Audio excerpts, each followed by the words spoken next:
আরে কি কি করছস? হ্যাঁ দিব না। এমটা কি লাগা তুই সুস কি লাগা জানা? কাল গোসল করতে গেছি, তারপরে আমার ব্যথা দিছে। ভাইরাল হওয়া একটি ভিডিওতে ঘটনার বর্ণনা দিতে দেখা যায় অভিযুক্ত এই কিশোরকে, যার সঙ্গে ঘটনাটি ঘটেছে সে নিতান্তই এক অবুঝ। আর অভিযুক্তের সেই বক্তব্য ঘিরে এলাকা জুড়ে সৃষ্টি হয়েছে তীব্র ক্ষোভ ও চাঞ্চল্যের। শরীয়তপুর সদর উপজেলার হুগলি গ্রামে এমন নির্মম ঘটনার শিকার হয়েছে চতুর্থ শ্রেণীর এক স্কুল ছাত্রী। অভিযোগ রয়েছে বাড়ির পাশে গোসল করতে গেলে ওত পেতে থাকা স্থানীয় কিশোর রানা মোল্লা জোরপূর্বক তাকে যৌন নির্যাতন ও ধর্ষণ করে। ঘটনার পর অভিযুক্তের বক্তব্য সংবলিত ভিডিও সামাজিক যোগাযোগ মাধ্যমে ছড়িয়ে পড়লে বিষয়টি ব্যাপক আলোচনায় আসে। পাশাপাশি মীমাংসার জন্য বেপরোয়া হয়ে ওঠে একটি প্রভাবশালী পক্ষ। আরে কি কি করছস? তুই এ টু জেড সব কবি সুন্দর করে তুই ব্যস্ত তুই কেন দিয়েছিস? হ্যাঁ দিব না। হ্যাঁ পরে আমি কি দিবি না গেলি টাকা দিম না। হ্যাঁ তারা আমি আর কি তুই দিছস কি লাগা? এমটা কি লাগা তুই সুস কি লাগা?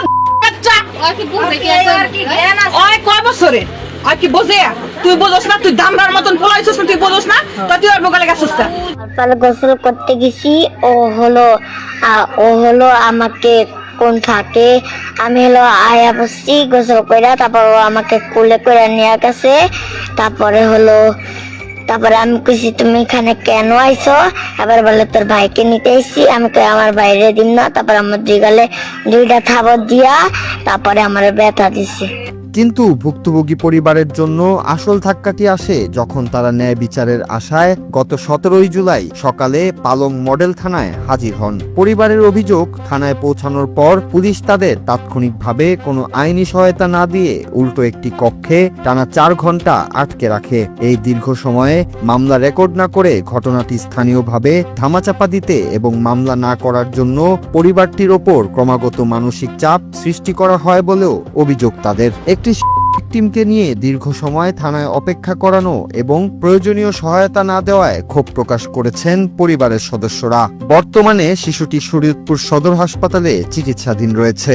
আমার মেয়ের আমি 12টা বাজে স্কুল থেকে আসছে, আসার পরে জোহরের আজান দিছে, আমি গোসল করতে পাঠাইছি।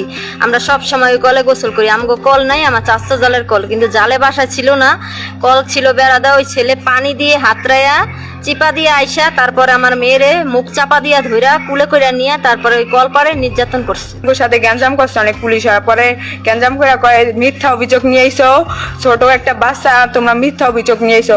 এক করে আমগোর সাথে অনেক ক্যাসাল করছে। আমগোর সাথে ক্যাসাল করার পরে সে আমার আপুরে আর আন্টিরে আর এই জ্বরে এক রুমের ভিতরে তালা মাইরা থিয়া দিছে। আমরা বিচার চাই, সুস্থ বিচার চাই। হাসপাতালে জায়গায় মেয়ের চিকিৎসা করার জন্য যা লাগে সেটা করবি।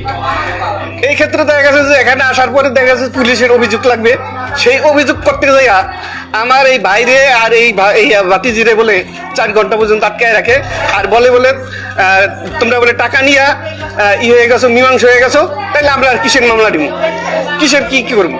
সামাজিক যোগাযোগ মাধ্যমে ভিডিওটি ভাইরাল হওয়ার পর ব্যাপক আলোচনা সমালোচনার মুখে 17 জুলাই 2026 তারিখে নারী ও নির্যাতন দমন আইনে মামলাটি নথিভুক্ত করা হয়। তবে পরিবারকে আটকে রেখে আপোষের চাপ দেওয়ার অভিযোগ অস্বীকার করেছে পালং মডেল থানা পুলিশ। পুলিশের দাবি, মামলার আইনি প্রক্রিয়া, ভিকটিমের সরকারি হাসপাতালে মেডিকেল পরীক্ষা এবং আদালতে জবানবন্দি গ্রহণের আনুষ্ঠানিকতার কারণেই এই বিলম্ব হয়েছে। কোনো উদ্দেশ্য প্রণোদিত চাপ দেওয়া হয়নি বলেও দাবি পুলিশের।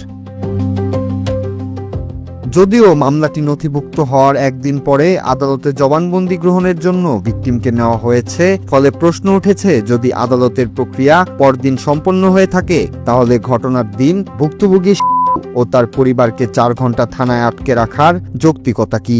পুলিশের আমার কাছে যায়নি, আমার উদ্যোতন কর্তৃপক্ষ অফিসার ইনচার্জের কাছে। অফিসার ইনচার্জ তদন্ত মামলাটা সত্যতা পাইছে আর মামলা রেকর্ড করছে। মামলা তদন্তকারী অফিসার আমি এই মামলার যত সত্যতা আছে উদ্ঘাটন করবো, আইনগত ব্যবস্থা। যে মামলা করার আগে তো তাকে পুরো বক্তব্য শুনতে হবে।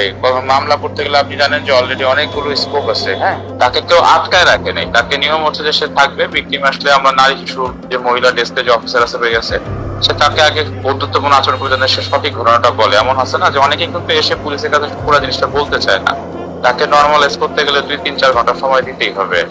ভিডিও ভাইরালের পর মামলা হলেও ভুক্তভোগী পরিবারকে থানায় ঘন্টার পর ঘন্টা আটকে রেখে আপোষের চাপ দেওয়ার অভিযোগ নিয়ে তৈরি হয়েছে নানা প্রশ্ন। এখন দেখার বিষয় অভিযুক্ত ও অভিযোগে থাকা পুলিশ সদস্যদের বিরুদ্ধে কি ব্যবস্থা নেয় প্রশাসন।